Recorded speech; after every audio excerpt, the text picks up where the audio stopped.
Pemirsa, kami akan hadirkan rangkaian peristiwa kriminal yang menjadi pilihan redaksi dan berikut kami hadirkan dalam catatan kriminal Berita Satu Sore.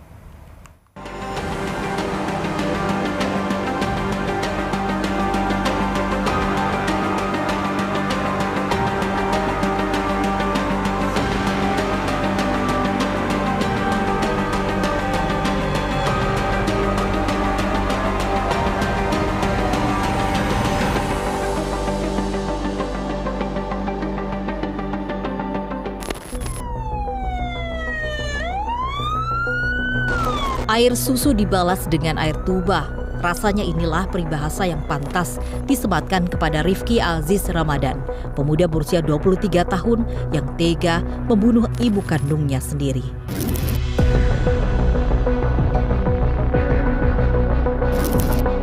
Peristiwa tragis ini terjadi di Kampung Sindang Karsah, Kecamatan Tapos, Depok, Jawa Barat.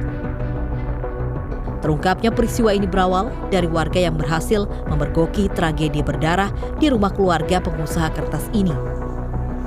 Saat itu warga mendengar teriakan ayah Rifki yang juga menjadi korban. Mendengar teriakan itu, warga lantas mendatangi rumah dan kemudian mendapati Rifki Aziz dan ayahnya Bakti Aziz Munir telah bersimbah darah di dalam kamar.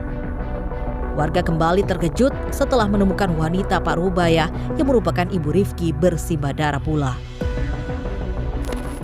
Setelah itu mereka melihat dua orang, yaitu ayah dan anaknya di dalam kamar, kemudian segera mengamankan kedua orang tersebut.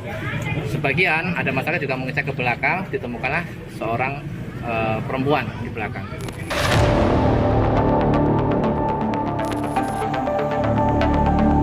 Rifki dan ayahnya lantas dievakuasi ke Rumah Sakit Sentra Medika guna mendapatkan pertolongan medis. Namun naas, nyawa sang ibu, yakni Sri Widyastuti, tak tertolong. Ia pun meninggal setelah ditusuk dengan pisau berulang kali. Jenazahnya pun dibawa ke Rumah Sakit Polri Kramat Jati untuk kemudian diotopsi. Usai proses otopsi, jenazah Sri lantas dimakamkan di TPU Kampung Setu, Depok. Isak tangis pun mewarnai pemakaman ibu yang meregang nyawa di tangan anak sulungnya sendiri.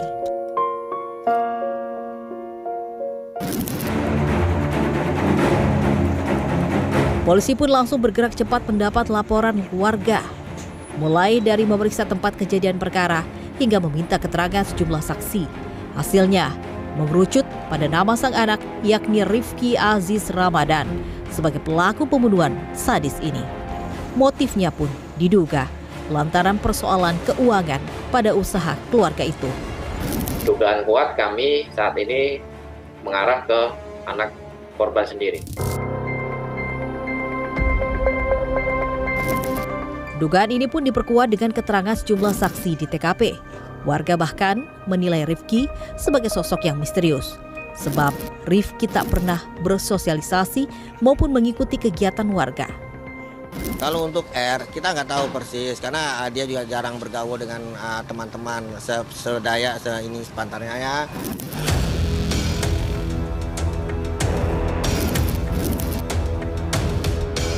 Setelah melakukan penyelidikan dan penyidikan, polisi akhirnya menetapkan Rifki Aziz Ramadan sebagai tersangka. Menetapkan saudara inisial R, ya, RA sebagai tersangka dalam kasus tersebut. Polisi lantas menahan Rifki usai ditetapkan tersangka. Rifki pun mengungkap alasannya hingga tega membunuh ibu kandungnya sendiri. Ia mengaku sakit hati karena kerap dimarahi sejak kecil. Namun penyesalan memang kerap datang belakangan. Ia pun mengaku menyesal setelah menghilangkan nyawa ibunya serta melukai ayahnya. Namun saya tetap menyesal atas kejadian yang sudah. Dari kapan Mas dimarahin orang tua? Biasa dimarahinnya karena apa Mas? Alasan yang mungkin mereka sendiri melampiaskan apa yang sedang terjadi sama mereka. Meski telah menyesal, namun Rifki tetap harus mempertanggungjawabkan perbuatannya. Ia pun terancam hukuman mati jika terbukti melakukan pembunuhan secara berencana. Namun jika tidak, hukuman penjara 20 tahun hingga seumur hidup menantinya.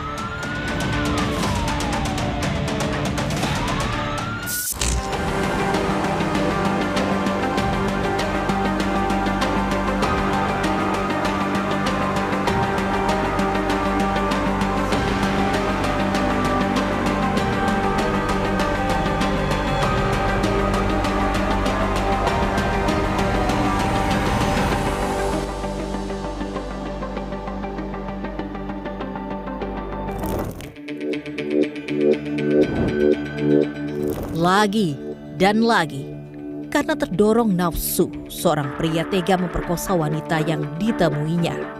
Kejadian miris ini terjadi di Pulau Dewata, Bali. Yang lebih mencengangkan, korbannya adalah warga negara asing alias turis asal Brazil yang tengah berwisata. Sementara pelakunya merupakan pria yang berprofesi sebagai ojek online. Peristiwa ini terungkap usai turis wanita berinisial GWL ini melapor ke pihak kepolisian. Ia melaporkan tindakan perkosaan yang dilakukan Wang Kadasih Dever, driver ojek online yang mengantarnya pulang ke penginapan usai menghadiri sebuah pesta di wilayah Uluwatu, Kabupaten Badung. Pelaku mendapat pesanan di mana pesanan ini dari salah satu guest house di Uluwatu dengan tujuan di mana tempat korban menginap.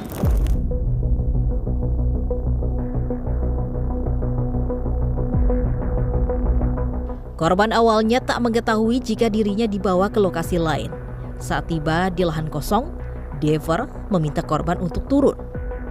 Di lokasi itulah ia kemudian melampiaskan nafsu bejatnya kepada korban. Korban pun sempat mendapatkan ancaman dari Dever. Menurut pengakuannya, ia tergoda dengan pakaian minim korban hingga akhirnya melakukan aksi bejatnya itu. Setelah sempat kabur, polisi akhirnya berhasil menangkap Dever di Pasuruan, Jawa Timur. Atas perbuatannya, Dever terancam pasal pemerkosaan atau kekerasan seksual dengan ancaman hukuman maksimal 12 tahun penjara.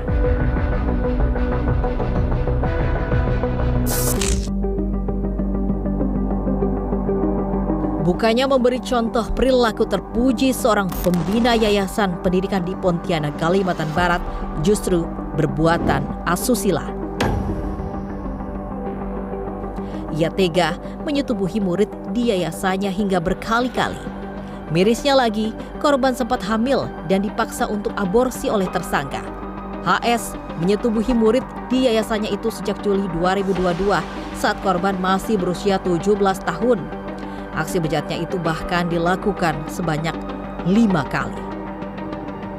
Karena ada persetubuhan itu lalu sampai 5 kali, yang dua pertama itu dilakukan di hotel dengan modus tersangka itu memanggil korban datang ke hotel, terjadi persetubuhan. Usut punya usut. Tersangka HS juga dikenal sebagai tokoh pendidikan di kota itu. Korban juga dipaksa untuk melakukan aborsi.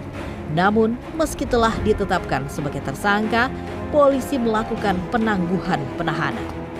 Alasannya pelaku dinilai kooperatif serta mendapatkan jaminan penangguhan penahanan. Walaupun tersangka HS ini dari awal hingga saat ini tidak mengakui atas perbuatannya, namun dia tetap kooperatif, Pak. Dia tetap ketika kita undang, ketika kita panggil, dia tetap datang. Terus dan ada juga di hari ke-5 dia ditahan, itu datang istrinya mengajukan penangguhan.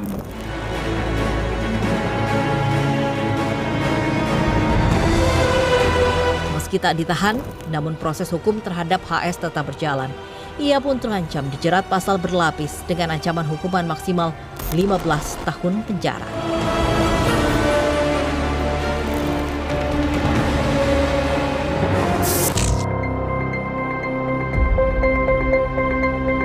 Entah apa yang ada di pikiran ayah 4 anak ini hingga tega merusak masa depan anak sulungnya sendiri. Bukannya melindungi sang anak perempuan, BN justru tega menodai darah dagingnya sendiri. Ia mencabuli dan menyetubuhi anak sulungnya itu hingga hamil. Hubungan terlarang ini terungkap kala sang ibu curiga dengan kondisi tubuh korban. Ternyata aksi bejat ini telah dilakukan BN sejak sang anak masih duduk di bangku kelas 5 SD pada 2017 silam. Ia kerap mengancam sang anak agar mau menuruti keinginan bejatnya itu. Jadi seperti yang disampaikan oleh Stephen tadi, terjadi dari mulai 2017 saat si anak ini masih kelas 5 SD.